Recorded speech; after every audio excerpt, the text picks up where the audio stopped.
За Монгол зурхайн онцлог одоогийн орчин үеийн зурхайн зурхаагаас юугаараа тийм онцлог өвөрмөц юм бол? За Монгол зурхай гэхлээр чинь нэг тийм жарны тоололтой. Ер нь л жоохон өрмөгц гэж хэлье. Энэ цагийн ойлголтоор. Тэгээд тэрнээс өмнө дахиад онцлог ярихаас өмнө өөрөх нь Монгол зурхай гэж юу юм бэ гэдэг талаар бид нар ойлголттой болох хэрэгтэй. Тэгэхээр ер нь бол зурхай гэдэг чинь хүний хувь заяаны зураг л да, зураг. Гэхдээ нэг яг инженерийн байшингийн хувьд инженерийн зураг шиг. Ямар нэгэн тоног төхөөрөмж нэг бүтээцийн зураг шиг, хийцийн зураг шиг. Тийм хөдөлбөргүй тийм зураг схем бүдүүвч гэж ойлгож нэг талаасаа болно. Инженер хүмүүс бол ингэж ирүүл ойлгоно. Тооны хүмүүс бол хөдөлбөргүй ингээл нэг баланс ингээл нэг шатар баланс гэл ингээл нэг тэнцэл ингээл нэг барьдаг доо. Тэрэн шиг тийм баланс шиг тийм ер нь бол хүн болгонд энэ амьдралд нь зурагдсан яг тийм зураг бай. Бүр хатуу хөтөлбөр бай. Тэгээд хүмүүс нэг тэр хатуу хөтөлбөр буюу тэр зургийг бүдүүвчийн дагуу ч гэдэг юм уу тэр замналын дагуу маршрутын дагуу тэр өглийн дагуу хүмүүсийг явах амьдралдаа тэнцвэртэй орших, тэгшхэнтэй орших нэг баруун тишээ нэг согтун шиг хазаагаад зүүн тишээ нэг согтун шиг хазаагаад сквол нэг үсэр шараагаар нэг доош нуурч унаад тийм байлгахгүй төлөө сахиж дагаж мөрдөж байх юм уу таньж мэдж байх учиртай асар том шинжлэх ухааныг л зурхай гэж байгаа. Ер нь бол барилгын зураг төслийн цаанч тэр зам гүүрийн зураг төслийн цаанч тэр энэ олон тоног механик тоног төхөөрөмжийн зураг төслийн цаана дандаа л хуйлууд байдаг штэ, томьёонууд байдаг, тэгшгэлүүд байдаг. Тэгээд тэр тооцсон хэмжээнээс гэдэг юм уу хүлцлээс өгдлөөс стандартаас жоохон зөрөхөд тийм согог гарна тэгж эвдрэмж гэдэг юм тийм нарийн байгаа штэ зам барихад ямар хүчлэлтэй замыг яаж барих вэ гэдэг юм хичнээн зузаантай ч гэдэг юм уу. Гэт тэрэн шиг бүх юм яг тэгвэл яг энэ хүний амьдрал энэ яг бүдүүш нарийн зургийг дагуу хэрвээ чи амьдрах юм бол явах юм бол чи энэ амьдралд алдахгүй онохгүй тэгш заяатай тэгш хувь эрүүлтэйгээр амьдрч босоо голчоо тэнцүүхэн бариад амьдрчих тийм боломжтой гэдэг л зүйлийг ингээд нотолж харуулчаа та нар минь энэ замаар явчаарай да гэдгийг л таниулаад үлдээсэн тэр ухааныг зурхай гэдэг байгаа шүү дээ. Ер нь бол зурхай. За тэгээд харин Монгол зурхай юунаасаа бус зурхайнаас ялгаатай гэхээр монголчууд яг ингэдэг зурхай маш олон янз байна л да. Юуны зурхай гэдэг чинь өөрөө ерөөсөө нэг ярилаа штэ хөдөлшгүй тийм нэг тодорхой явах хүний зам мөр гэдэг нэг зургаар энэ зургаар ингээд 60 жил 50 жил 100 хэдэн жил 70 80 жил амьдрахад тэр хүн яг л өөртөө оногцсон хамгийн сайн хувь эрүүлтэй зургийг дагаад хамгийн боломжтой хамгийн тэгш амьдрчих болно нөхцөл бүрдээ да. Гэтэл энэ яг тэр зураг нь юутэй холбоотой ямар юунаас үндэслэж энэ зургийг гэдэг юм энэ явах зам мөрийг тодорхойлдог вэ зургийг тодорхойлдог зурхайг тодорхойлдог гэхээр жишээлбэл за манай дэлхий ингээд авч үзье л тэгэхээр манай дэлхий жишээлбэл яг нэг 24 цагтаа нэг өөрийнхөө тэмдэглэгийг тойрж иргэдэг байлгахын тулд тэр нэг дэлхийн хөндийн төв гинүү дэлхийн хувийн жин гинүү дэлхийн өөрийнх нь маск гинүү эсвэл дэлхийн босоо тэмдэглэгийн нэг хазаалт гэдэг нэг 21 градусын хазаалт байгаа. Энэ минийг л гажуудуулахгүй буюу яг ингээд цаанаасаа өгсөн зургийнхан дагуу байлгаад анх тэр дэлхийг бүтээхдээ жишээлбэл ямар нэгэн замыг гэдэг машин тэрийг бүтээхдээ хийдэг шиг нэг тийм зураг технологийн карт гэдэг шиг ингээд байгаад тэрийг л зөрчихгүй тэрийг хөдлөхгүй л явах юм бол дэлхий ингээд хэний ч хамааралгүйгээр өөрөө яг 24 цагтаа тэмдэглэгээ тойрж иргээл нар нь болоод сар өдөр нь болоод шөнө нь болоод зун нь болоод дөрвөн өдрөлт нь болоод тэгээд жамын дагуу дөрвөн өдрөлт нь өвөл орой болдог өвөл яхаа цас орох хэрэгтэй. Цас нь ордгоор орно. Зун бол тодорхой хугацаанд хэдийд чинь зун боллоо гэж бодъё л да. Яг жамынхаа дагуу. Тэр зуны дэлгэр цагт нь дулаан болдог, хур боргоон ордог. Намрын дэлгэр цагт нь өвс ногоо ургалж газар тариалан ургац шимээ өгдөг гэд яг энэ жам гэдэг ертөнцийн зүй тогтол биш дээ. Инженеринг сквал зурхай, дэлхийн зурхай. Энэ нэг зурхаанд хөндөхдөггүй байх юм бол бүх юм аюул маш сайхан байж болох гэдэг.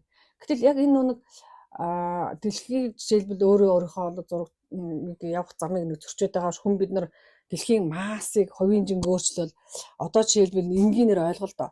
За дэлхийн баруун бөөрөнд байгаа ч юм авсар том төмрийн ордыг ухаад төмрийн их хэмжээний төмөр агуулсан уулуудыг ухаа ичих юм бол тэр дэлхийн масс гэдэг зүйл, дэлхийн жин гэдэг зүйл тэнцвэртэй ингээд бүх ингээд дэлхийн бөмбөрцгөөрөө тараагаад ингээд тэнцвэртэй энд нь алтан, тэнд нь зэсэн, энд нь нүүрсэн, энд нь чулуун гэдэг ингээд маш тэнцвэртэй байгаа учраас дэлхий аль нэг талгаа хийхэд хазаахгүй байна штэ.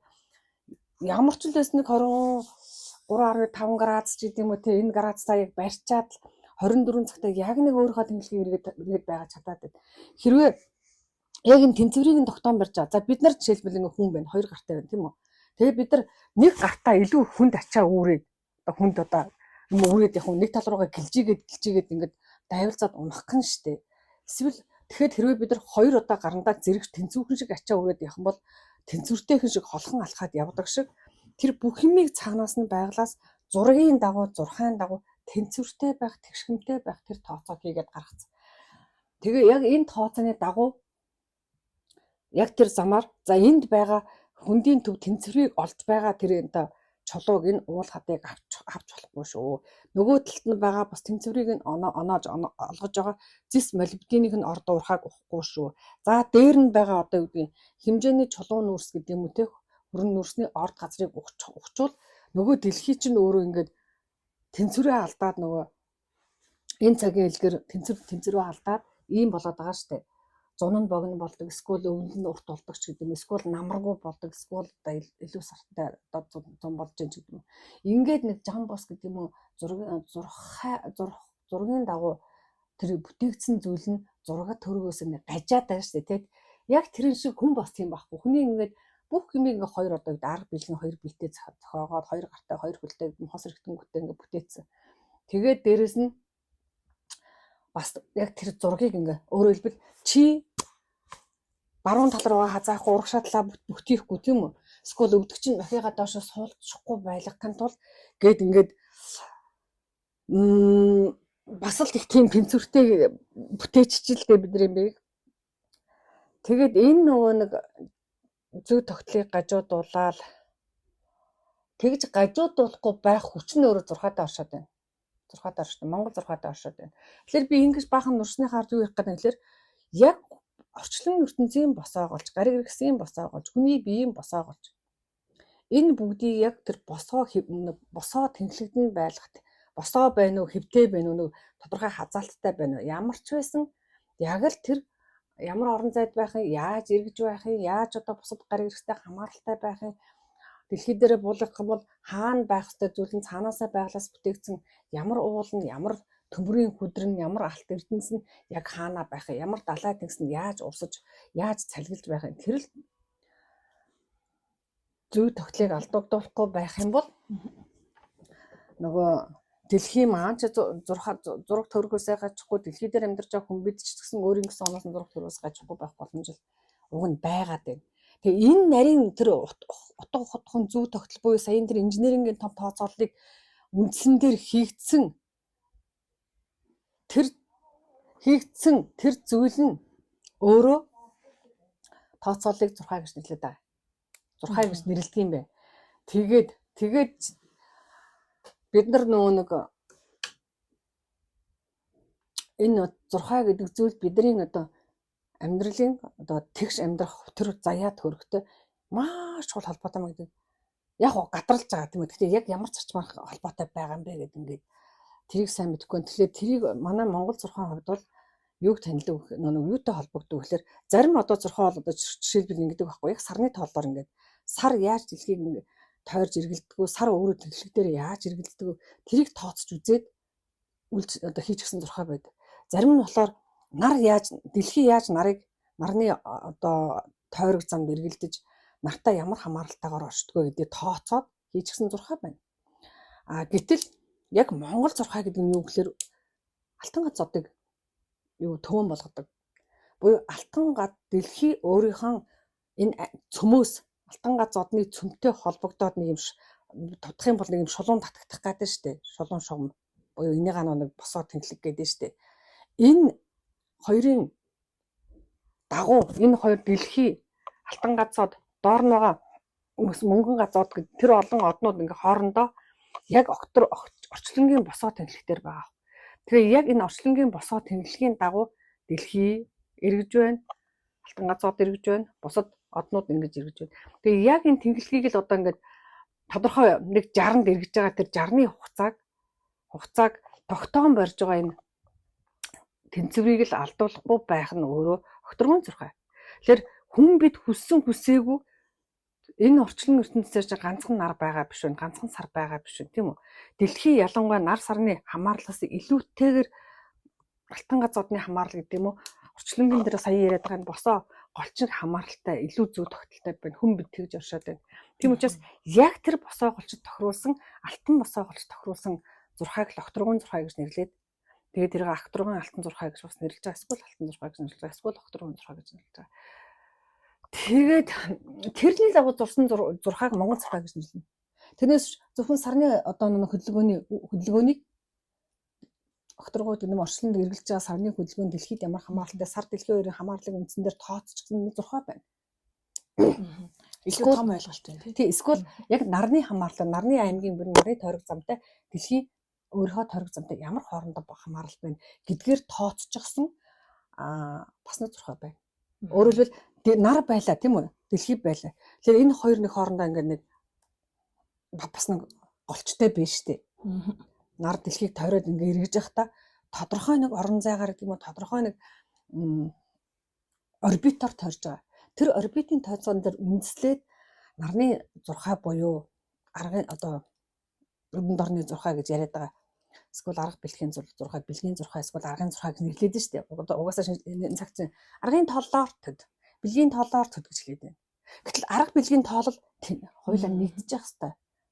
Арга бэлгийн тоолол нэгддэг тэр зурхай нь өөрөө огторгон алтан зурхай буюу алтан одоогоо төв болгож авсан. Эсвэл дэлхийг нь төв болгож авсан. Дэлхийн алтан газ хоёр нэг ингээ бас тэнхлэг дээр байгаа учраас эсвэл дэлхийг нь төв болгож авсан. Ер нь бол дэлхийг нь төв болгож авдаг. Тэр зурхайг Монгол огторгон зурхай гэж нэрлэж байгаа. Тэгээд тэр тоол нь өөрөө 60-ны тоололтой. 100-ны биш 60-ны тоололтой байхгүй. Тэгээд 60-ны тооллын зам маш нарийн ойлголт байгаа. Гэт ингээд ярил ялгааг нь жоохон ойлгохоор байна уу тий? Зурхайг одоо амьдралтай Монгол зурхайг амьдралтай ашиглаад хэрэглэе гэвэл одоо хав дээр болговол яаж хэрэглэвэл зүгээр вэ? Ингэж хэрэглэнэ. За одоо маш богино юугаар хэлээ л да. За бид нар одоо өнөөдөр одоо өнөөдөр 17 дугаар 60 гэж амьдарч байна гэл тий 16 дугаар 60 17 дугаар 60 18 дугаар 60 гэл ингээл нэг 60-ны тоол байна да. Бид хинч төрсөн бэ аль нэгэн 60-нд төрж байгаа. Одоо 70-д он төрсөн 80-д он төрсөн 2000 он төрснөөс ингээ хамаарат 16 дугаар 60-ны тоолд орох багтж гэнэ үү 17 дугаар 60-ны тоолд багтж гэнэ үү гэдгээ нэг тооцох хэрэгтэй. Тэгэхээр ганц шууд жилээс эхэлэхгүй 60 заавал нөлөөлж байгаа. Яа тэгвэл 60 өөр өнгө төрхтэй байгаа байхгүй өөр аястай байгаа. Тэгээд дараа нь энэ 60-ны нөлөөл хүн болгоны хов тавилт хов зайд нөлөөлж байгаа хов зайд. Тэгэнгүүт дараа нь 60-ны тооллын дараа юу нөлөөлж байгаа гэхээр 12 жил ч нөлөөлж байгаа. 12 их мөчлөг нөлөөлж байгаа. 12 жилийн мөчлөг нөлөөлж байгаа. Ямар жил төрсөн бэ? Энийг тооцно. Тэгэнгүүт дараа нь жилийн дараа тэрсэдэргүй хүн аль нэг сард төрж байгаа шүү дээ. Аль нэг сард. Тэгэхээр ямар сард хулган сард төрсөн юм уу? Хүс сард төрсөн юм уу? Гээд нөгөө сарны тоол заавал хэрэг болж байгаа. Одоо нэг 12 жилийнх нь нөлөөл гэхлээрээ нарны тоол чинь сайн орчиж байгаа байхгүй. Аргын тоол орчиж байгаа. Сая ингээд сарлуу ороод тэр жил дотор байгаа 12 сарыгаа барьж аваад за одоо юу гэдгийг арслан сар ямар сар юу лээ? Хулган сар төрсөн, хүр сар төрсөн гэл дахиад тэгж үздэг чинь Монгол тоолч өөрөө тэгж явдаг. Тэнгүүд тэр сарны нөлөөлөл хүний амьдрал бас нөлөөлж байгаа. Тэгэнгүүт дахиад дараа нь сарын дотор өдөр гэж нэг зүйл байгаа. За тийм өдөр хөх хулган өдөр ямар өдөр төрсөн ч гэдэг юм. Энэ бас дахиад нөлөөлнө. Тэгэхээр энийг бас дахиад тооцох хэрэгтэй. Тэгээд дээрэс нь өдөр дотроо 20 дахиад 24 цаг буюу Монгол тоолоор 12 цаг байгаа. Тэгэхээр тэр 12 цагийн нөлөөл дахиад хүний хувьд талд нөлөөлж байгаа байхгүй 12 цаг. Тэгсний дараа сая 12 цагаа цаг төрсний дараа за өдөр би 12 цаг одоо 35 минут төрсөнгөл тэр 35 минут хүний амьдралд бас нөлөөлөх байхгүй минутын эзэдүүд гэж ярьдаг. Гэт ингээд ядаж 60 одоо тэр нэг энэ цагт ингээ данд бариад байдаг аргын зурхай буюу нарны их нөлөөлөл 12 их мөчлөгийн нөлөөлөл 12 одоо алтан махбодын нөлөөлөл гэж хэлдэг юм да. Тэгэнгүүт дараа нь 12 их сар буюу нас бэлгийн тооллоор гэж яриад нь шүү дээ. Тэр 12 сарныхаа нөлөөлөл тэгээ дараа нь дэлхийн өдрийн нөлөөлөл буюу дэлхийн зүгээс нөлөөлж байгаа нөлөөлөл. Ингээд хэдэн нэг 5-аас 6 мөчлөгийн нөлөөллийг маш сайн тооцох юм бол хүний хувьд хувь тавилан 100 гаруй авчдаг. Нэгдүгээр тэгжил тооцох юм бол одоо нөө өөрөөр хэлбэл өөртөө эвгээлтэй цагтаа эвгээлтэй зүйлэл хийгээд явах ёстой. Яагаад гэвэл цаг болгон, сар болгон, жил болгон, 60 болгон хүнд нөлөөлж байна. Энэ бүгдээр яаж зурсан гэхээр бүх хүмүүсийг одоо төвөн олоод, тэгшгмэн олоод, тэнцвэрэн олоод амьдралдаа алдахгүй шиг, онохгүй шиг явах хэвээр ямар зам байдгийг, жим байдгийг, ямар зам байдгийг тэргээр яваад байгаасаа гэдэг бүх болцоог нь олгож энэ цаг хугацааны эздүүд буюу 6 он тооллын нөлөөллүүд хүний амьдрал нөлөөлж идэг. Тэгээд тэр нөлөөлж байгаа нөлөөллийнхаа эсрэг зүйл хийхээр цэвэрч гэдэг юм нэг зүйл тохиолдож байгаа тийм байдаг. Ер нь тэгж шүү. Тэгэл ярьчвал арай болох баг. Нар сар одоо нарны аймаг хүний биед одоо яг шууд утгаараа ямар нөлөөтэй одоо байдаг юм бол за ингэн дахиад нар өөрөө одоо энэ дээр махбодын тухай ойлголт гарч ирэх байхгүй юу? Махбодын тухай 5 махбодын тухай ойлголтыг гаргаж болно. За үгүй бол ингэж болно. Тэрнээс жоохон дээш ингэж явхлаар түрүүнийг ярьлаа шүү дээ алтан махбод гэдэг. Тэгэхээр нар илүү нөгөө алтан махбодын буюу нөлөөлөлтэй гэж хэлье. Алтан махбод гэдэг нь хүний бид нар юунтэй хоёр холбогддог гэхээр мөгөөрсдээр холбогдож байгаа байхгүй. Тэгэхээр нарны нөлөөлөл хүний махан биеийн бүх мөгөөрсд эрхтнүүдтэй холбогдож байдаг шүү. Тэгэхээр бид хэрвээ нөгөө юу яах юм бол нарны тооллыг зөв хэрэглээ жилд нь тийм үү.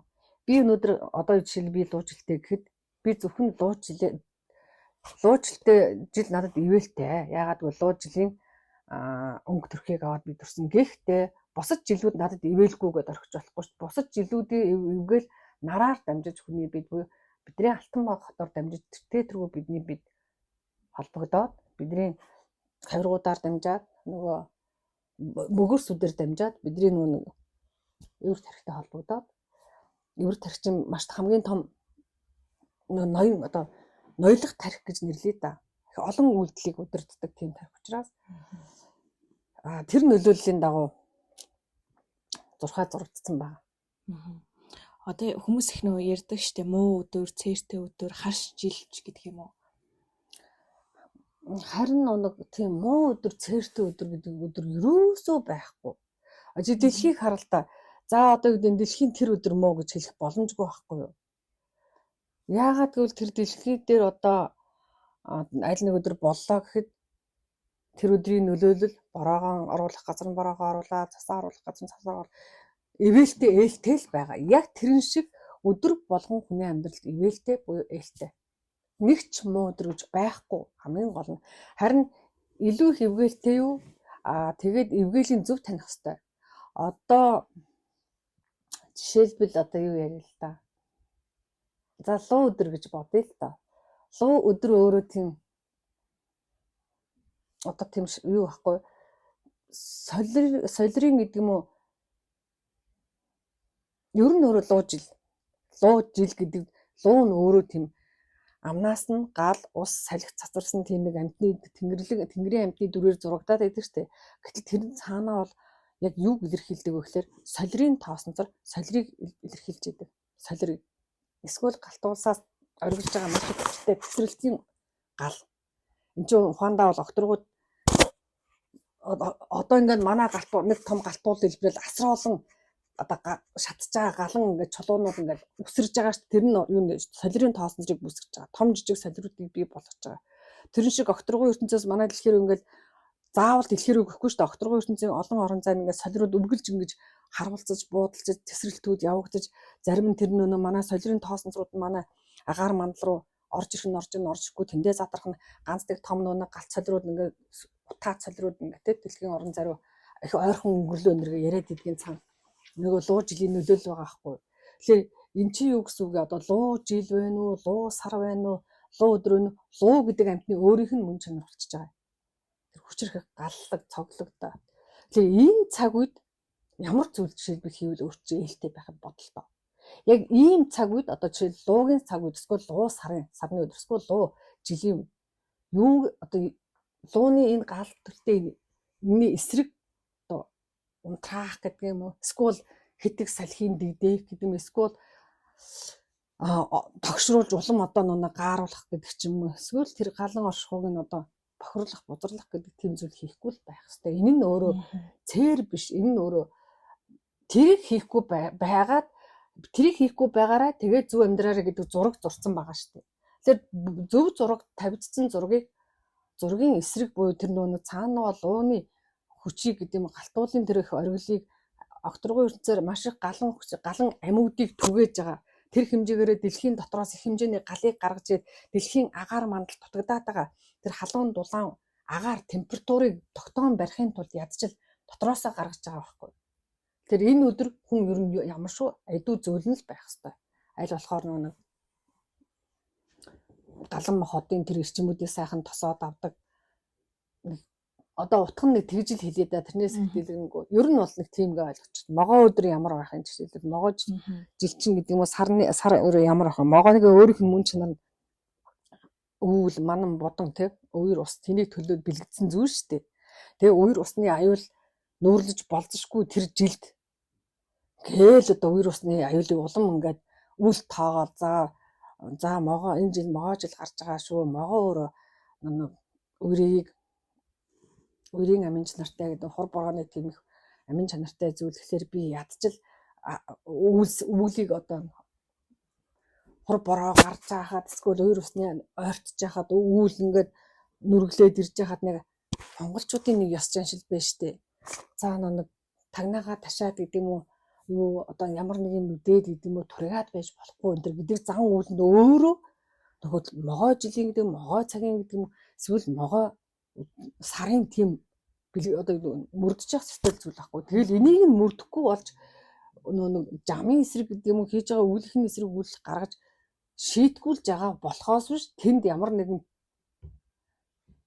болохгүй шүү зөв явахын тулд битгий тэгэрээ гэдэг ингээд нэг зарчим хуулийг л дагаа явчих юм бол тэр тийм муу жил гэж ойлголт байхгүй хөө. Муу жил гэх юм бол бүх жилээс муу юм олж харъя. Бүх сарнаасаа муу юм олж ирнэ. Бүх олон хорвогийн олонгийг агуулсан өөр өөрийн шинжтэй байгаа шүү. Тэгэхээр ингээд тэрийг нь таниал одоо амьдрах нь л зураг штэ, зурхаа штэ. Одоо зурхаа гэдэг чинь баг жамыг таниулагч жамаар мөрлөх гэсэн утгатай. Тий, орчлон ертөнцийн жамыг таниад халдахгүй л яв. Одоо тэр орон тэр жам гэдэг зүйлийн цаана байгаа тэр зүй тогтлыг тэр нөгөө миний ярьсан инженерингийн тэр гүн нарийн зүйлийг баг сахан мэдвэл зохихын төвшөнд мэдээд тэгээд нэг Монгол яс жаншилд угаасаа суулгацсан байгаа тэрийг. Тэгээс хүн болгонд одоо ингээл мэдрүүл тэдэг шүү гээд 80 том энциклоп байж олон бот эрдмийг суулгачихгүйгүй зүгээр л жаяг заншил жаяг ёс тэгээрээ суулгацсан юмыг л дагаад явуул. Баг газрын зурхыг дагаа явчихж байгаа байхгүй зургийг дагаа явчихж байгаа байхгүй. Тэрийг л нүг таниулах гал байна л да. Тэгээ энэ цагийн зурхаан тухай гадуур байгаа ойлголтууд ер нь бол хөндөрлөлтөнд өглөгдөд ирсэн одоо дэлгэгдээд байгаа ойлголтууд ядамг л юм. Маш ядамг юм бэлээ л гэж хэлье. Энэ нөгөө нэг үнэхээр ядамгийг мэдчихэд хэлээд байгаа зүйл шүү. Жишээлбэл зурхаа гэдэг зүйл хүний бие дээр яаж холбогдоод байгаа юм бэ? Хүний нөгөө 33 нуруу нугалмаар дамжиж холбогдож байна. Тэгээ энэ 33 нуруу нугалмаа ангаахан юм дээр чинь баа штэ энэ яны судалж. Эсвэл ангаах дээр чинь ингээд баг хоёр могоо зөрүүлж байгаа толгой дээр насраад яг тэр эвэр бие дээр ингээд илүүлээд тавьчаад байна. Тэгээ энэ нь болохоор анагаахын бэлэг тэмдэг үү домчин тэнгэрийн бэлэг тэмдэг болчихж явж байгаа шиг нөгөө эцсийн зорилго анагаахын тэр эцсийн зорилго юм. Хүн та энэ босоо голчвол тэгшин байх юм бол өвдөхгүй гэсэн л уган санаа байгаа байхгүй. Тэгээ эмчнэр домчнэр үүргүй арга бэлгийн хоёр биеийг нь энэ тэнцүү эмчлээд тэгээ энэ нэг зураг нуруугийн нэг тэгшин шиг босоо голчтой ингээд тэнцүү шиг ингээд хиймэрлэг тэгшин ийм их цэг байлгаад явах юм бол эсвэл тийм байлгахын тулд тухайхан өөрөө зөв үйлдэлтэй зөв одоо нэг амьдралын хэв маягтай зөв сэтгэл зүрэхтэй байх юм бол ингээд ихц босоо тийм байж болох гэдэг гэсэн тийм санаагаар ер нь тэр бэлэгдэл нь гарч байгаа. Яг тэрэн шиг нөгөө нэг 6 чинь бидний 33 нуруу нугастай холбоотой. Цагаараа бүгд холбоотой. Цагаараа байна уу? Жилээрээ, сараараа ингээ холбоотой яваад байгаа. Тэгэхээр чин бидний нөө хувь тавилан бидний нурууны босоо голчтой барыг шууд хамааралтай гэж ойлгож болох уу? Нуруу нугастай шууд хамааралтай. Одоо нурууны суул нурууны суул тэ нуусны гэмтэл гэдэг ойлголт. Эсвэл нусан дотор чөмгөний царцалт гэдэг аюух ойлголтууд байна. Тэр бол нөгөө нэг ерөнхийдөө л зурхаан дагуу амьдрахад буюу зургийнхаа дагуу амьдрахад дагах хэвээр дэгж аягүй гэдэг нь санах хэвээр таньж мэдэх хэвээр мөрлөх хэвээр тэр зүйлээ дагаж мөрдөхгүй байна л гэсэн нэг санаа шүү. Тэр нь тэгээд бүхэн цагийн энэ олон зургийг зөрчөөд байгаа гэж хэлж байгаа биш л дээ. Ер нь бол Монгол хүмүүсийн их эрхэм зорилго ингээд маш их нүүн үйлцэж ингэж бүжгэлдэг. Монголчууд бүгдээрээ тийм морин дил дээр дэвэл ингэж явах дааш тэр байлд одоо нэг байлдааны сургуульд хийхтэйш тэр амьдралд нөгөө нэг найрлаж цэнгэхтэйш тэр маш их тийм үйлзүүр гэдэг юм уу тийм бүжгийг хийдэг байсан. Нуруу нугасаа хөдөлгөж хүзүү толгоогоо ингэж хөдөлгөж энэний чинь цаа нөгөө энэ нурууны үе мөчүүдийг л гоё тийм хөшсөн биш, царцсан биш, уян зөөлөн, үе болгоно хоорондоо ингэж эргэлдэж тийм үү? Одоо миний гараа ингэж өн шиг ингэж эргэлцсэн уян налархай байдлыг цаана хийлэгдэг тийм дасгал хөдөлгөөн тэр хэмжээгээр энэ нөгөө нурууны үе нуруу нугасны үе буйр дамжиж холбогдож байгаа цаг хугацааны энэ холбоосуудыг сэргээх зорилготой байсан байна. Тэгээд тийм үг гарцсан байж тээ хүн хөшиж өгдөг юм аа. Хүн өтөлч биш нөө тэг хөвшиж биш хөвшиж өгдөг юм аа гэх. Хөших тусмал чи цаг хугацаа сар өдөр минутын энэ нөлөөллөөс улам алсарч чи нөгөө нэг жамын дагуу явахгүй байх. Өөрийнхөө зургийн замаас гажих тийм боломж нь эрсдэл нь их гэсэж байгаа баг. Юм бэхсэж байдгийн бэлээ. Одоо энэ дээр заяа, төөрөг, тавилан, зураг гэд ийм түлхүүр өгнүүд гарч ирж байгаа шүү дээ. Тэгэхээр төөргийг заяа болгоно гэдэг нь ямар утгатай, ямар учиртай зүйл юм бэ? Тэр нь яг энэ зурсан зургаараа явна гэсэн үг үү? Тийм хүн болгонд харин маш гоё хувь заяа зурагдсан байна. Хувь заяа. Хувь заяатай амьдрах зураг зурагдсан байна. Зурхаа зурагдсан байна. Зураг.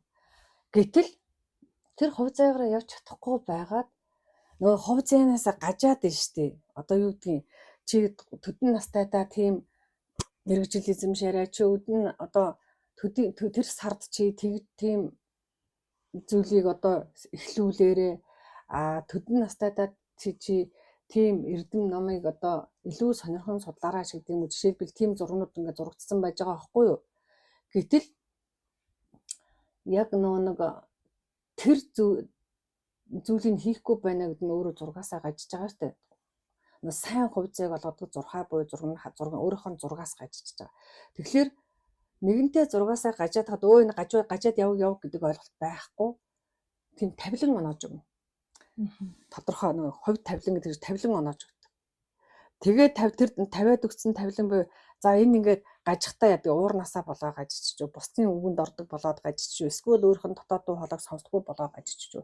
Эсвэл их дэлхийдээ гэдэг юм уу нөгөө байгаль дэлхийдээ халтай буруу үйл хийсний улмаас нөгөө цаг хугацааны эцдийн зүгээс тэр холбоос нь сулраад гэдэг юм уу тасарч чүү. Тэр тасарсан хэмжээгээр нугасны хоорондын үений хөдөлгөөн гэдэг юм уу нугас хоорондын эргэлдэх тийм нугсан холбоосууд хатуураад ирнэлтэй нэг эрчмээр дамжиж байгаа холбоос байхгүй болоод ирнэ. Тэгэхээр нөгөө хүн чинь хүссэн хүсээг үнийг болгогддог ч юм иймэрхүү зүйлүүд тохиогоод эрэнгүүт за нөгөө тийч жоохон ухаан суулгахын тулд таньж мэдүүлэхийн тулд гэдэг юм уу эсвэл одоо зан үйлээ застдаг өөрийн үг хэлэг бодлоо цэгцэлдэг болгохын тулд нэг жаахан тийм тавилттай тийм одоо тавилангийн дэмнийг тавилт оноогоод тэгээд уг нь чи энэ замаар явсан бол олзомгтой сайн зөв явах гэсэн. Гэтэл чи өөрөө ээж хаа өмнөөс зөрүүдэг нэг өөрөө жоохон мунхаг байгаад өөрөө залхуу байгаад өөрөө зургаасаа буюу заяа хувь заяаны зургаасаа гажижлаа. Тэгэхээр одоо гажсан шалтгааны чи одоо гажсан хэмжээ яаж хийж байгаа л нэг зураг руу нэг оруулахын тулд оноос нь тийм нэг тавилан бий болчихж байгаа байхгүй. Тэгээд тэр хүн ямар замаар туулж, юуг туулж, яаж ухаарж яж буцаж зураг руу гарах юм бэ? Тэр сорилт даваа нь учаануудыг хувь зээний эздэг хөтөлбөрүүд оноосон зүйлийг хувь тавилан гэж байгаа шүү. А төөр гэхлээр бүр төөрөө явчих эхэлж байгаа. Хувь тавилангаасаа бүр хүндэрчж байгаа байхгүй бүр төөрөөд нэг буруу ирсэн сүх шиг яваад нөгөө арх дарсаа уугаад нөгөө хулгай дээрмээ хийгээд нөгөө одоо юу гэдэг булчингүй бүх зүйлийг хийгээд явах нь өөрөө төөр. Чи төөрцөө хувь зээнээс зурганаасаа төөрцөн гэсэн үг. Тэрийг төөр тавилан гэж хамт хэлдэг шүү дээ. Тавилан тавилаа төрлөө бүр нөө төрүүд юм тий. Утга нь нэг тиймэрхүү утгатай шүү. Тэгэхээр нэг хувь заяа, хувь тавилан, заяа төрөв, эсвэл төрөв тавилан гэх ингээд оноо.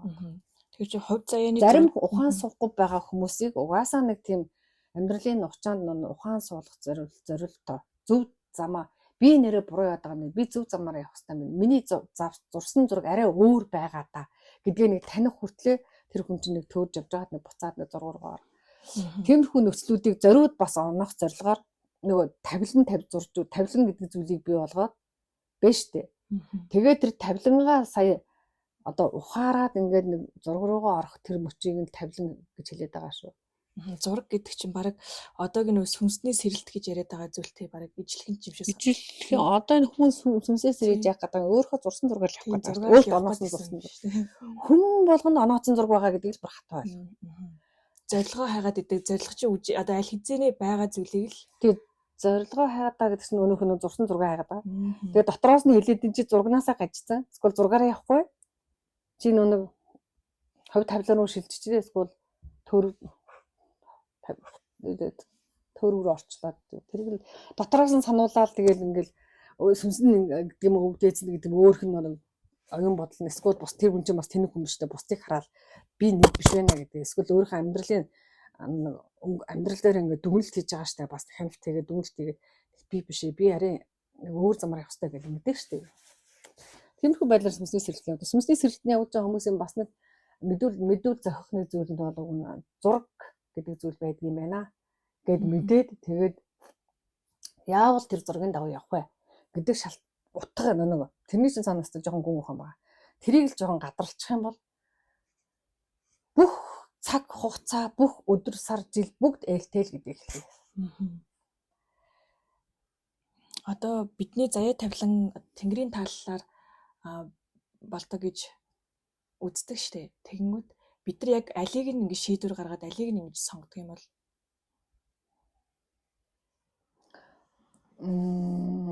алийг нь шийдвэр гаргаад алийг нь сонгоод шийдвэр гаргах юм гэж юу? Ер нь бол тэгтээ яг нарийн үзэхээр юу вэ? Цаанаасаа бид нар зурцсан зураг байгаад шүү дээ. Зураад өгчихсөн зураг бэ шүү дээ. Тэгэхээр бид нэг тийм нэг юм сонгоод гэдэг юм нэг юм шийдээд байгаа юм аяг маруухан болчихж байгаа. Ганцхан бид зөвл дотоод дуу хоолойгоо сонссон, зөнгөө сонссон, зүрхийн чагнасан зөвл хүн байх хэрэгтэй. Зөвл хүн байх юм бол зөв гэдэг нь юу гэсэн үг гэхээр нэг ядаж 10 хар нүгэл гэдэг юм хийж болохгүй гэдгийг ухаарсан байх нь өөрөө зөв хүний бас нэг анхны суурь ойлголт шүү дээ. Тэгээ нэг тийм утгатай зөвл байх юм бол нөгөө дотроос чинь зүрх чинь, зөн чинь, тарих чинь, оюун чинь үргэлж зөв зүйл дална.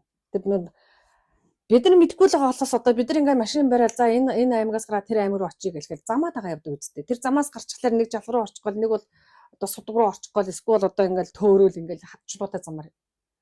Тэгэхэд тэр чинь ингээд хамгийн богино заваар олон инженерүүд ингээд гарч ийл ингээд өчнөө олон хурал одоо шийдвэр дүгнэлтээ гаргаад мэрэгчлэн хүмүүс гарч байгаа энэ замыг ийм замаар ингэж барья гэдэг ингээд барьцсан.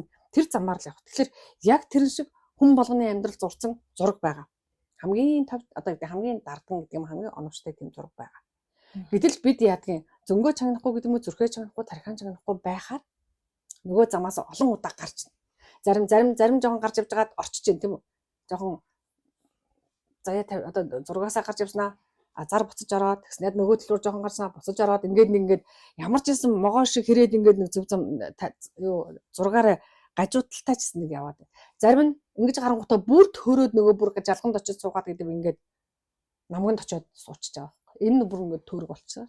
Тэгэхээр Ингээд ойлгочвол хүн болгон зургцсан зураг байгаа гэдгийг л утгыг ингэж нь ойлгоно. Тэрийг яаж мэд тийм бэ хүн гайхаж мэдвэ? Мэдэх маш амархан боломжтой. Тэгэл бидний бодож байгаа, сэтгэж байгаа, зөгнөж байгаа маш олон зүйлүүд энэ саяын зураг төргийн буюу бидэрт энэ зургийг оноож өгсөн зургийн эзэд гэж хэлэх үү, бүтээгч нар гэж хэлэх үү, инженерингүүд гэж хэлэх үү, ямар ч байсан тэр эрдэмтэд мэрэгдийн одоо оролцоотойгоор зурагдсан л байж байна. Тэгэхээр дотооддоо маш сайн сонсч иж яг тэр зургийг тайлж тэр зургаар яг л бид харанхуй замаар явах, гэрэлтэй замаар явах гэдэг сонголт л. Гэрэлтэй замаар явчих шууд л бараг явчихна шүү дээ. Гэрэлтэй замаар тэгээд явах юм бол хүн арай дардан явж чадна шүү дээ. Замаа ядаж олчихно. Харанхуй замаар яваад байх юм бол өмнө нь тод зам байгаах ч олж харахгүй. Харанхуй юм чи яхаа юу ч болж харахгүй. Твцэр агаад тэгээд төөрөөл гэдэг юм уу 10 жил нэг байрандаа гацаж 20 жил нэг суудалтаараа зуралцчих тийм үү. Ингээд хэвшсэн юунаасаа гарч чадахгүй. Хөөе наашаа гараараа гэхлээр нэг хүн одоо нэг зургийн эзлүүд буюу зурхаан эзлүүд бидэрт өмжил туслах гад али наашир али тэг али гэд ингээд ах トゥ найз нөхдөр нь чангаалгана л та. Тэгээд янз янз л байдаг даа л гэж. Одоо энэ гэрэлтэй замыг энэ гэрлийг яаж хаанаас болох вэ? Гэрэлтэй замыг нэг гэрэлтэй за бүр ингэж хэлээ да. Гэрэлтэй зам өгөнд байгаа л та тий. Тэгтээ нэг тэр гэрэлтэй замыг зурхаа гэж хэлээд байгаа шүү. Зурхаа. Гэрэл байна гэд мэдрэх нэг ер нь бол яг бидэрт нэг хамгийн сайн хувьд заяаны хамгийн сайн зургийг оноочихсон байгаа. Тэгээ тэрийг нэг гэрэлтэй замд гэж нэрлэе л та мэдээж. Тэгтээ тэрийг одоо олохын тулд жоохон зурхаас эсвэл нэг баг зэргийн тэр нэг зурхай судлал гэхлээр хүмүүс бас юун зурхай судлах болчул гэх ба. Зүүн совин бүр зүүн совингаар бас их дагна гэхэд таашаа ямар ч нэг жоохон мэдлэг бол жоохон байх хэрэгтэй. Цаг хугацаа яагаад одоо монголчууд энэ цагуу дандаа ингээд 12 жилээр нэрлэлцэн тийм үү? 12 жил гэж яагаад байдгийг. За тэгвэл дахиад 60 гэдэг зүйл чи юу гэдэг нэг жоохон энэ нэг жоохон ойлголттой болчих хэрэгтэй. Махуудын ойлголтууд байна, зүгчгийн ойлголтууд байна, өнгөний ойлголтууд байна, мингэний ойлголтууд байна шүү дээ. Энэний нэг яг цаана байгаа л нэг миний цаана ямар ойлголт байдгийг, цагийн цаана ямар ойлголт байдгийг, сарын цаана ямар ойлголт байдгийг, жилийн цаана ямар ойлголт байдгийг гэж мэдэх юм бол хүн тэгээд тэрийг мэдээд утгачин тавьчих юм бол болж игэл зургаар явчих хүн болгол хүсэж штэ. Хүн болгол хүсэж штэ. Би бас одоо энэ 6 сургалтанд сууж байгаа штэ. Тэгэнгүүт ингээд сарны хичээл ороход бүх өдөр л одоо бүр бэлэгтэй өдөр болгон л бэлэг гэж хэлмээр тийм байна гэж ойлгосон. Тэгээд одоо болохоор ер нь л сар нар бол ингээд бүгд л ингээл бидэрт цаг тутамд л ингээд гэрэлгээгээ тэтгэдэм байна. Тэнгүүт одоо бид нар чинь нэг юм шөнийн 15 эсвэл бол шөнийн 1-нд ингээд сарны дом хийж байна, манифест хийж байна. Ер нь бол сарнаас дарнаас ингээд хүслүүдээ ингээд авахыг л дандаа авах л юмыг асар их хийгээд байдаг. Тэнгүүд яг зарим хүмүүст нь ер нь бол үйлчлээд байх шиг байгаа. Тэгэхээр энэ уялдаа холбоо ер нь яаж бид ер нь сарнаас авдгаа ер нь мэддэггүй ч юм уу? Ер нь мэддэггүй л юм шиг байна л да. Авах ёстой бүр илүү дагуулж авах гээд ингэ шунаад байдаг. Энэ дээр та ер нь ямар бодолтой байдаг вэ? Сар ч одоо тэгээ одоо сарын 30 он гэж одоо тий. Юу яаж байгаа штэ. Сар болгон өдөр болгон бидэрт одоо нэг сарны зүгээс сар одоо сард өдөр болгон сар ингээл зухуудгаараа зухуугаар шинийн 1, шинийн 2, шинийн 15 ингээд сар байж лээ штэ. Энэ сарны их нөлөөлөл чинь бидний саран хүр дээр дамжаад бидний махан бид үргэлжлэл холбоотой юм жишээ.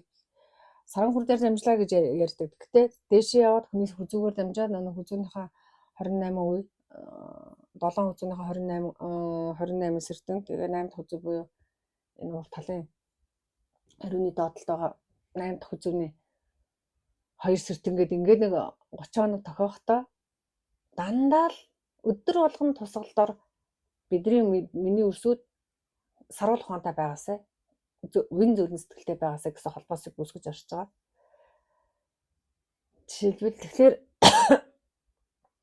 тэр өдөр болгон ингэж нөлөөлдөг юм байна. Өдөр болгон бид нараар нөлөөлөхдөө нэг өдөр нь зүүд нойрыг сайхан зүүр нойроор мэдээлэл өгдөг юм байна. Нэг өдөр нь өр зүрхээр мэдээлэл өгдөг юм байна. Нэг өдөр нь уурга тархаар гээд ингээд үргэлж бид нартай холбогдож мэдээллийг миний зургийг зурж өгч, сарын зургийг зурж өгч, сар болгон бид одоо сарны зүгээс ирж байгаа тэр хувь хишиг байна уу, энэ эрчим гэрлийн туяа байна уу? Эсвэл тэр гэрлийн туяагаар холбогдож байгаа гэрэл туяаны эзэд гэж нэрлэдэг юм да. Тэднэрээс холбогдохдоо энэ зүрх сэтгэлийг уйрааж өгж байгаа, зүрхэн сэтгэлд хорсон гомдлыг тайлж өгж байгаа, бодолд хоргосон тэр төөрөгдлийг арилгаж өгж байгаа. Өрцөнт хадгалагдсан тэр гуниг утгарыг бүргээж өгж байгаа гэдгийг мэдчих юм бол уг нь бол заавал сарнаас суугаад байх гэдэг юм манифест гэдэг юм хийгээл тэр яг манифестийг би муу гэж байгаа. Гэхдээ энэ бас туйшрал дагуулдаг байхгүй. Туйшрал дагуулдаг учраас зүгээр л өдөр болгоны сарнд сайхан өрөөл өргөчгöd өдөр болгоны сарыг магтчихад өдөр болгоны цартай нэг ижилсэд ингээд явчихад нээх болохгүй юм байхгүй шүү дээ хүн. Тэгэхээр нэг заавал тэрийг ингээ гуугаад аваадахгүй. Яагаад тэр сарны эвгээлээс тэгвэл өдөр болгоны сарны эвгээлээс тэр хүн холдчихсан юм. Яагаад нөгөө нэг манифест хийхлээрс холбоосон сайжраад байгаа. Яагаад манифест хийхгүй болохоор жоохон одоо юу гэдгийг хийх шаардлага үүсчээд байгаа гэдгийг л бас жоохон зөвл ойлгочих хэрэгтэй байна. Одоо ингээд манифест хийгээд хүслээ биелүүлсэн гэх хүмүүс ер нь ярьдаг шүү дээ. Тэнгүүт тухайн хүнд үүлийн үрийн одоо юм хөтөлбөр гэдэг зүйлээ алгасаад тэр зүйлд хүрчлээ гэхээр буцаад сөрөг нөлөө байх уу? Үгүй. Эсвэл зүгээр хүний хүсэл биелнэ гэдэг бол аюу тийм. Жижигхэн хүсэлтэй л хүмүүсийн хүсэл биелдэг баг. Хүний хүсэл мөрөл хязгааргүй том шүү дээ ер нь бол. Тэгэхээр нөгөө нэг юун дээр тэр хүний одоо хүний зорилго чинь амьдралын эрхэм зорилго гэж үзвэл маш өөр зүйлүүд жишээлбэл байна тийм. Гэтэл жижигхэн зорилгуудаар хязгаарладаг, жижигхэн хүсэл мөрөлдөд хязгаарладаг хүмүүсийн хувьд бол магадгүй тэр манифест гэдэг хүсэл биелдэг гэж бол. Гэхдээ л тэр чинь өрөөсгөл шүү дээ. Өрөөсгөл шүү дээ. Чамд нөгөө нэг юм хүсэхгүйгээр чи өөрөө энэ хамгийн сайхан одоо хувь заяаны зургийн эзэн болж ирсэн юм ирчээд тодорхой нэг өдрүүдээр нэг юм хүсээд ин гэдэг чинь жоохон миний уур тархин жоохон сайн бууж өгөхгүй дээ. Гэтэ яг тэгж одоо сүлбэ тийм манифест хэлдэг яг тийм зүйлүүд их болцол да. Тэрний буруу гэж байгаа. Гэтэ ямар хүч нөлөөлөд тэгвэл өмнө бүслэн биелээ та. Энийг таних хэрэгтэй шүү дээ. Тэгээд хитрхи нэг зүйлийг хитэх хүсээд тэр тал тэр чиглэл дээр бэрт олчих нэг талаасаа. Нөгөө талаасаа сар хэрвээ дандаа л одоо 15-ны сард мөргөөдэй гэж бодъё. Тэгвэл үнэхээр 15-ны сард тийм хэрэгтэй байсан бол өдөр болгон 15-ны сар гардаг байхгүй яасан. Тэгэхээр тийм биш байхгүй нэг сар болгоны чинь нөлөөл эрчмийн нэг их хуурал эрчмийн задрал хүний бие сарны эрчим хитгэл аюултай. Сэтгц рүү орчин. Тархин сархилуу сэтгц рүү ороо сэтгэлийн тийм халгаа гэдэг юм савлгаа үүсгэж байна. Нэг талаасаа. Тэгэхээр шинийн 1-ний сар, шинийн 2-ны сар, шинийн 3-ны бүх өдөр бүх сар эвгээлтэй байгаа гэдгийг ойлгоод шинийн 1-ний өдрийн тэр нэг дөнгөж цугаад гардаг сар чамд эвгээлтэй л байгаа. Шинийн 2-ны сар чамд эвгээлтэй л байгаа. Энийг л ингээ ойлгож бүх өдрийн сарны нөлөө надад хэрэгтэй юм байна гэдгийг л мэдчих хэрэгтэй. Харин аль нь дээр хэрэгтэй байгаа вэ гэдгээ тэр чинь угаасаа жоохон сургалт гэдэг юмар авна шүү дээ.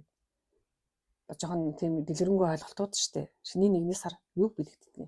Шинийн 2-ны сар, шинийн 2-ны сар юг бэлэгдэг учраас чи шинийн 2-нд юг хэвлэдэг цохилттой. Лавал шинийн 2-ны сарны өдөр мөнгө дуудахгүй шүү. Тэрийг хатуу хэлчихье.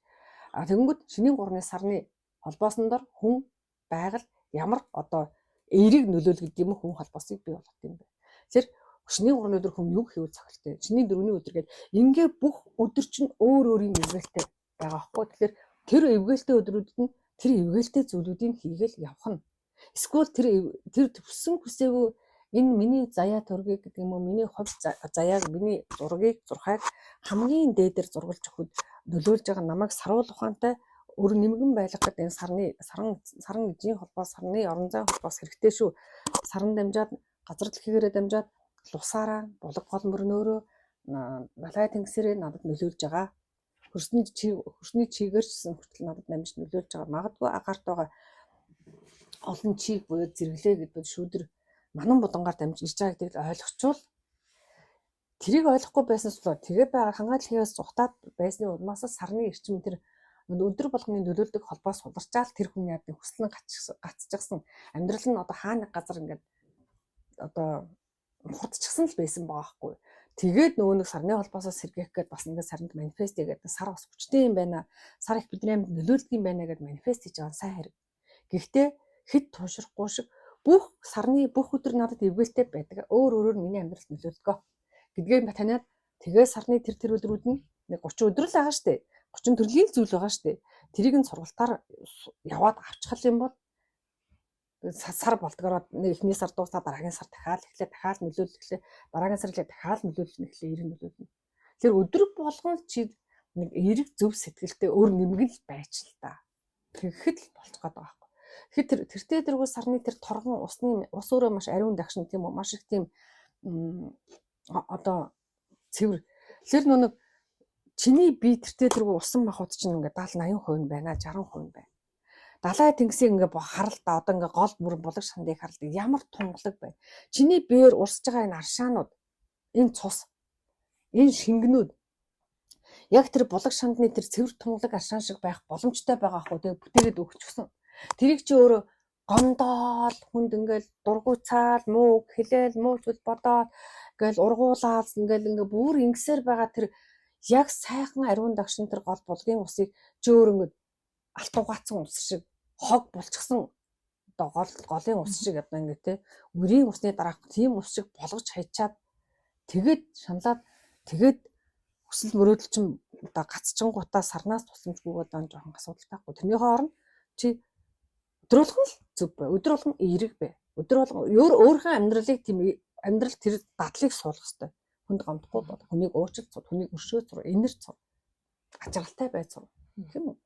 Тэгэхээр нэг манифест хэлдэг үедээ их гоё ухаантай олчаад бусад нь ингээ өрөөл одоо хүн өөрийнхөө хандлагыг өөрчлөх ёстой байхгүй. Тэр хүн өөрийнх нь хандлага нь буруу байснаас болж магадгүй бодол нь буруу байснаас болж магадгүй зүрх сэтгэл нь хаалттай байснаас болж сарны холбоос далай тэнгис булаг аршаан булгийн усны холбоосоос биеийг суларчаад эсвэл өөрийнхөө аршаан булгийг бохирдуулж сэтгүүлсэн байжээ гэдгээл ухаарчих юм бол тэгээ сарыг шүтээд гэдэг юм хайл одоо сарны дур залбираа сарны мөргөлөө хийгээ сарнаа өргөлөргөд гэдэг юм сэтгэл зүрхээрээ өргөлд өдөр болгон сарнаа мөргөлөргөж ингээд цөг өргөд зогсох сайн ч гэсэн бас хүндэтгэлийн илэрхийлэх хайраа гэдэг юм талархлаа илэрхийлэх олон байгаа шүү. Чи өөрөө зөв явснараа зөөлөн сэтгэлтэй байснараа сарна илүү их талархлыг хүргэж чадж байгаа байхгүй уг нь бол тэгэл явчих юм бол тэгэл бас болохгүй те. Тэгэхээр 6 цаанд хүнийг хамгийн зөв байлгах тэр л ухаан байдаг шүү л гэж. 6 нэг зурагч нь хамгийн шулуун байлгахын тулд нөгөө чамайг хамгийн зөв хүн байлгах тийм зураг байгаа шүү. Тэгэхээр чи өдөр болгон зөвл байхыг хичээхгүй. 6 гэдэг чинь маш олон орцол.